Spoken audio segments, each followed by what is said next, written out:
నమస్తే అండి. చంద్రబాబు నాయుడు గారి విజను, ఆయన కమిట్మెంట్ గురించి నా ఎక్స్పీరియన్స్ మీతో షేర్ చేసుకోవాలనే చిన్న ప్రయత్నం.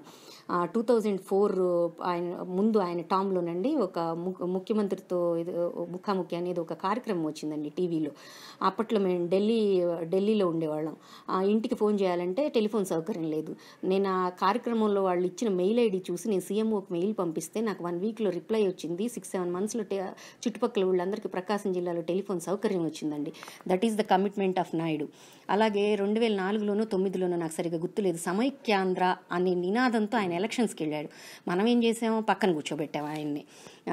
కానీ అదే 2014లో అదే సమైక్యాంధ్ర నినాదంతో ఉద్యమమే చేసాం ఆంధ్రులంతా. అయినా వాళ్ళు చీకొట్టి చాలా అవమానకరమైన రీతిలో హైదరాబాద్ నుంచి గెంటేశారు మనల్ని. సో కళ అనేది ఎప్పుడు ఒక 20 సంవత్సరాల ముందు ఊహించి కనాలి. దానిని సాకారం చేసుకోవాలన్నా కూడా చాలా హోంవర్క్ అంతే పట్టుదలగా చేయాలి. దీనికి ఎగ్జాంపుల్ ఏంటంటే ఆయన కలగంటాడని 2014 డివిజన్ తర్వాత ఆయన ఒక ప్రెస్ కాన్ఫరెన్స్లో మాట్లాడేటప్పుడు మొహంలో బాధ, ఆవేదన గమనించిన వాళ్ళు ఉండరని నేను అనుకుంటున్నాను. అలాగే ఆయన మాట్లాడిన మాటలు, మేము క్యాపిటల్ కట్టాలి, అది చేయాలి, ఇది చేయాలి, దానికి దగ్గర మాకు 5 లక్షల కోట్లు అవసరం అవుతాయి అని అడిగాడు. నవ్వాడు అందరూ, ఎందుకు అని చెప్పి. ఇప్పుడు అర్థమవుతుందండి ఆ డబ్బులు ఎందుకు అయి ఉంటే పోలవరము, అమరావతి ఇవన్నీ ఎంత చక్కగా చేయగలిగి ఉండేవాడు. ఎందుకంటే లోటు బడ్జెట్లో బీజేపీ వాళ్ళు సహకరించకపోగా అవమానించినా కూడా చుట్టూ ఉన్న రాష్ట్రాలు కూడా సహాయ నిరాకరణ చేస్తున్నాయి మనకి, తెలంగాణలో అంటాడు. అయినా కూడా ఆయన ఇప్పుడు సంక్షేమము అభివృద్ధి 2 సమాంతరంగా నడిపించాడు. అది గ్రేట్నెస్. అలాగే 2014లో బాబు గారు గెలిచాక నేను ఆఫీస్ నుంచి, మేము బెంగళూరులో ఉంటాం, ఇంటికి వస్తుంటే 2 కన్నడ పీపుల్ మాట్లాడుకుంటున్నారండి. ఆయన గెలిచాడు చంద్రబాబు నాయుడు, సో ఐటీ కంపెనీలు కొన్ని అక్కడికి వెళ్తాయి కాబట్టి మన 2-3 సంవత్సరాల్లో మనకు కొంచెం బస్సుల్లో ఈ నుంచునే బాధ, ఇంటెద్దలు కొంతైనా తగ్గచ్చు అని. అలాగే 2006లో నేను ఢిల్లీ బేస్డ్ కంపెనీకి ఒకదానికి ఇంటర్వ్యూకి వెళ్తే ఇంటర్వ్యూ అయిపోయింది, నేను సెలెక్ట్ అయ్యాను. ఆ తర్వాత వాళ్ళు నన్ను అడిగిన క్వశ్చన్ ఏంటో తెలుసా అండి, బిల్ గేట్స్, మైక్రోసాఫ్ట్ లాంటి కంపెనీలు ఇన్ని తెచ్చిన చంద్రబాబు నాయుడుకి మీరు ఎందుకు ఓట్లేయలేదు అని అడిగారు. అలాగే ఇన్ని కంపెనీలు ఎవరు చలవండి వాళ్ళు వచ్చినాయి అంటే, ఇంత గ్రోత్ రేటు ఇంత వచ్చిందంటే ఎవరు చలవండి, ఇదంతా ఆయన చలవ, ఆయన బ్రాండ్ అంబాసిడర్. ఇంకే రాజకీయ నాయకుడికైనా జాతీయ స్థాయిలో ఈ బ్రాండ్ అంబాసిడర్ అని ఇది వచ్చిందేమో, వాడు ఎవరికన్నా యూజ్ చేయొచ్చేమో మీరు ఆలోచించండి. ఒక సెలబ్రిటీస్ కాకుండా ఒక కంప్లీట్గా పొలిటికల్ ఫీల్డ్లో ఎవరికన్నా చేయొచ్చేమో మీరు ఆలోచించండి. అంతే ఆయన గొప్పదనం ఏంటో చూడండి మీరు. అలాగే విచిత్రం ఏంటంటే ఇతర దేశాలు, ఇతర రాష్ట్రాలు, పక్క రాష్ట్రాలు వాళ్ళందరూ ఆయన గురించి గొప్పగా చెప్తున్నారు. కానీ మన ఆంధ్ర వాళ్ళకి మాత్రం మనకు అర్థం కావట్లేదు ఆయన గొప్పతనం ఏంటో. అందుకే ఈసారి ఒక్కసారి ఆలోచించండి ఓటయ్యబోయే ముందు.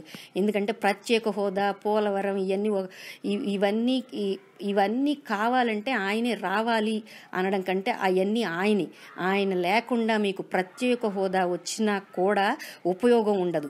ఎందుకంటే ప్రత్యేక హోదా ఈశాన్య రాష్ట్రాలకు ఎన్నాళ్ళ నుంచి ఉందండి. ఎందుకని వాళ్ళు ఇంకా సహాయం కావాలి అని అడుగుతున్నారు, కానీ సహాయం చేయగలిగే స్టేజ్లోకి ఎందుకు రావట్లా? దేనికంటే నాయకుడు గొప్పతనం అండి. సహాయం ఉండాలి, నాయకుడు గొప్పతనం మీద కూడా ఆధారపడి ఉంటుంది. సరైన నాయకత్వం లేకపోతే అవన్నీ ఉపయోగించుకోలేరండి. కాబట్టి ప్రత్యేక హోదా, పోలవరం అన్నీ సరి వచ్చినా కూడా ఆయన లేకపోతే నిరుపయోగం అండి. నెక్స్ట్, ఒక నాయకుడికి ఉండాల్సింది ధైర్యం అండి. 2004 ముందు టర్మ్లో ఎప్పుడు కోనసీమలో ఒక తుఫాన్ వచ్చిందండి. ఆ తుఫాన్లో అప్పుడు ఆయన 2 రోజులు బట్టలు మార్చుకోకుండా హెలికాప్టర్ల బీభత్సం చూసి చెలించి, పైలట్ ఇది సేఫ్ కాదండి, ఇక్కడ నేను ల్యాండ్ చెయ్యను అని చెప్పినా కూడా పైలట్కి ధైర్యం చెప్పి ఈయన దాన్ని అన్సేఫ్ జోన్లో ల్యాండ్ చేయించాడు హెలికాప్టర్ని. అది ఆయన ధైర్యం. అట్లాగే 2 రోజులు అక్కడ కరెంట్ లేకపోయినా హై స్కూల్లోనూ పంచాయతీ ఆఫీస్లోనూ ఎక్కడో ఉండి అన్ని ధైర్యం చెప్పి అన్ని దగ్గరుండి చూసుకున్నాడు ఆయన. అప్పుడు ఆయన ఏజ్ ఎంత అండి? ఇప్పుడు హుద్హుద్ తుఫాన్ వచ్చింది, ఇప్పుడు వయసు ఎంత అండి? కానీ అదే మొండితనం, పని అయ్యే వరకు అదే ధైర్యం, అనుకున్న సాధించే వరకు ఏదో ఒక కొత్త ఆలోచనలు చేస్తానే ఉంటాడు. తిత్లీ తుఫాన్లో మోకాళ్ళలోతు బురదలో వెళ్ళి ఈ వయసులో తిరిగాడండి. ఎవరి కోసం అండి? అధికారం లేనప్పుడే ఉత్తరాఖండ్ వరదల్లో చిక్కుకున్న తెలుగు వాళ్ళ కోసం ఆయన బస్సులు పంపించి హెల్ప్ చేశాడండి. ఇలా చెప్పుకుంటూ పోతే చాలా ఉండొచ్చు. కాకపోతే మన దురదృష్టం ఏంటంటే మన ప్రతిపక్ష నాయకుడు గారు పక్కనే విజయనగరంలో ఉండి కూడా శ్రీకాకుళం వెళ్ళలేకపోయారా? ఎందుకంటే ఆయన సీఎం కుర్చీ కావాలి. హుద్హుద్లో పోనీ వాళ్ళకి ఏమైనా హెల్ప్ చేశారా వెళ్ళి తిరిగి అంటే అప్పుడు ఆయన కుర్చీ లేదు. అంటే సీఎం కుర్చీ వెళ్ళి చేస్తుందా ఏమన్నా, లేకపోతే ఆ కుర్చీలో ఉన్న మనిషికి చేయాలనే తపన ఉండాలా? మనిషికి తపన అనేది ఉంటే కుర్చీతో సంబంధం లేకుండా కూడా చేస్తాడని ఆయన ప్రతిపక్ష నాయకుడిగా నిరూపించాడు, సీఎంగాను నిరూపించాడండి. అలాగే ఉత్తరాఖండ్ వరదలప్పుడు మన సెంట్రల్లో మన పర్యాటక శాఖ ఎవరు చేస్తున్నారండి? ఎవరండి మినిస్టరు? మన జనసేన ఆయన అన్నగారు ఉన్నారు కదండి, ఆయన అప్పుడు మినిస్టర్ ఎప్పుడు స్పందించి అక్కడికి ఎప్పుడు వెళ్ళాడండి? అలాగే 2014 తర్వాత రాజ్యసభలో ఆంధ్ర గురించి ఎప్పుడైనా మాట్లాడాడండి ఆయన మన ప్రత్యేక హోదా గురించి? జనసేనానికేమో ఆయన అడిగే ధైర్యం లేదు, ఆయన సైన్యానికేమో ప్రకృతి విపత్తుల్లో జనానికి హెల్ప్ చేసే స్పృహ ఉండదు, కానీ అందరికీ సీఎం సీట్లు మాత్రం కావాలి. డివిజన్ అప్పుడు ఇక్కడ మేము బెంగళూరులో ఉంటామండి. డివిజన్ అప్పుడు ఇక్కడ కన్నడ ప్రజాసమితి ఆధ్వర్యంలో అక్కడ ఇక్కడ కొన్ని చిన్న చిన్న ధర్నాలు, చర్చలు అని జరిగితే నేను అప్పుడప్పుడు పార్టిసిపేట్ చేస్తూ ఉండేదానండి. ఒక కార్యక్రమంలో పరకాల ప్రభాకర్ గారు గెస్ట్, అప్పుడు చీఫ్ గెస్ట్, నేను మాట్లాడిన తర్వాత 4-5 టీవీ ఛానల్స్ వాళ్ళు వచ్చి మీరు మాట్లాడండి మేడం అని వచ్చి అడిగారు. నా ఆశ్చర్యం ఏంటంటే సాక్షి టీవీ వాళ్ళు వాళ్ళు అడిగిన క్వశ్చన్ ఏంటో తెలుసా అండి? నన్ను, మేడం మీరు సోనియా గాంధీని బాగా తిట్టండి అండి, ఎంత ఎక్కువ తిడితే మేము అంత ఎక్కువ టెలికాస్ట్ చేస్తామని చెప్పారు. నాకు చాలా ఆశ్చర్యం వేసింది. ఇంత బాధగా, ఇంత ఆవేదనగా మనం ఈ డివిజన్ అనే దాని నుంచి ఎలా బయటపడాలా, దాన్ని ఎలా ఆపాలా, లేకపోతే మనకేం కావాలి, ఎలా సాధించుకోవాలా అని బాధపడుతుంటే అక్కడ ఉన్నాడు అతను వచ్చి నన్ను అలా అడిగేటప్పటికి బాధేసింది. ఎందుకు అడిగాడు మీకు అర్థమయ్యే ఉంటుంది. అప్పుడేంటి, బెయిల్ కోసమని సోనియా గాంధీ ఆమె లాలూచి అయ్యారని ఒక ఇది ఉందండి, దానికోసం అని చెప్పి ఆయన అలా అడిగాడండి. అలాగే 2004లో ఓడిపోయిన తర్వాత బాబు దగ్గర పనిచేసిన కొంతమంది టీంని గుజరాత్ సీఎం తీసుకెళ్ళాడండి. అంటే ఆయన కూడా ఒప్పుకున్నాడు, ఆయన విజన్, ఆయన అడ్మినిస్ట్రేషన్ మీద నమ్మకం ఉందని. చంద్రబాబు ఏం చేసినా ధైర్యంగా చెప్పి చేశాడండి. సోనియా, జగన్, కేసీఆర్ మాటలు విని నష్టపోయిందండి 2014లో. ఇప్పుడు మోడీ అదే పని చేస్తున్నాడు, అదే గతి మోడీకి పడుతుంది. ఎందుకంటే ఇప్పుడు విభజన అంశాల అమల్లో బీజేపీ అలసత్వం, నిర్లక్ష్యం, నియంతృత్వం అన్ని దేశవ్యాప్తంగా మోగించి చెప్పింది ఒక చంద్రబాబు నాయుడు అండి. కళ్ళుండి చూడలేని ధృతరాష్ట్రులు మనం ఏం చేయలేమనుకోండి, ఇన్ని కోట్లు ఖర్చు పెట్టి అక్కడ సభ ఎందుకు పెట్టారని అడుగుతున్నారండి. నాకు చిన్న డౌట్, మరి ఇది కరెక్టో కాదో ఆలోచించండి అందరూ.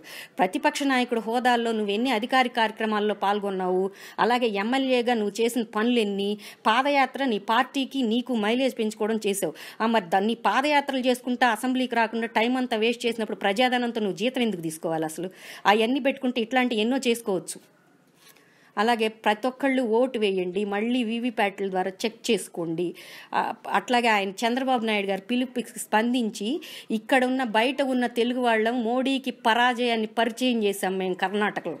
మీరు ఆంధ్రాలో మనకు జరిగిన అవమానానికి, నష్టానికి మీరు ఓటు అనే ఆయుధంతో చంద్రబాబుని గెలిపించండి దయచేసి. అది 100-105 సీట్లు వస్తే ఉపయోగం ఉండదండి, ఆ గెలిపే కాదు, అది 130 పైగా రావాలి. 25 సీట్లు ఢిల్లీ పార్లమెంట్ సీట్లు మనకే రావాలి. ఢిల్లీ గద్దెక్కే వాళ్ళని కూడా మనమే నిర్ణయించవచ్చండి. రామారావు గారికి ఆ అవకాశం ఇవ్వకుండా చేజార్చాం మనమే. ఆ తప్పు మళ్ళీ చేయొద్దండి. బాబు గారు రాకపోతే ఆయనకేం నష్టం ఉండదండి. ఇప్పుడు ఆంధ్రప్రదేశ్ ముందుండాలని చెప్తున్నారు చూడండి, ఇదే ఆంధ్రప్రదేశ్ లాస్ట్ నుంచి ఫస్ట్ ఉండే రాష్ట్రంగా మిగిలిపోద్దండి. దయచేసి ఆలోచించి చూడండి ఒక్కసారి.